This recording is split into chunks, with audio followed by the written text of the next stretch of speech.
আল্লাহ পাকের পরিকল্পনা দেখুন, যে নবী মুহাম্মদ সাল্লাল্লাহু আলাইহি ওয়াসাল্লামকে মক্কা থেকে তাড়িয়ে দিচ্ছে মানুষ, আল্লাহ রাব্বুল আলামিন সেই মক্কা নবীর পায়ের সামনে এনে দিলেন সুবহানাল্লাহ, মাত্র 8 বছরের ব্যবধানে।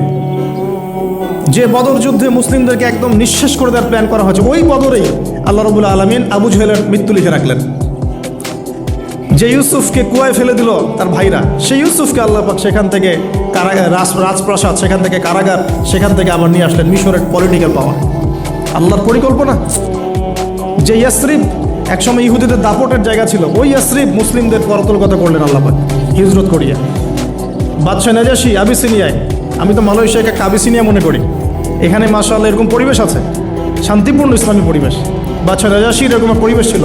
বাদশাহ নাজাশী কিন্তু মুসলিম ছিল না, সে খ্রিস্টান ছিল। তারপরেও নবীজি বলতেন বাদশাহ নাজাশীর রাজ্যে কেউ জুলুমের শিকার হয় না, সুবহানাল্লাহ, যদিও সে মুসলিম ছিল না।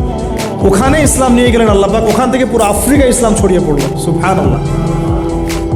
এক খালেদ বিন ওয়ালিদ রাদিয়াল্লাহু আনহু, যার হাতে উহুদ যুদ্ধে বহু মুসলিমের প্রাণ গিয়েছে না, সেই মানুষকে আল্লাহ রাব্বুল আলামিন হেদায়েত দিয়ে 100টা যুদ্ধ করিয়েছেন, সুবহানাল্লাহ।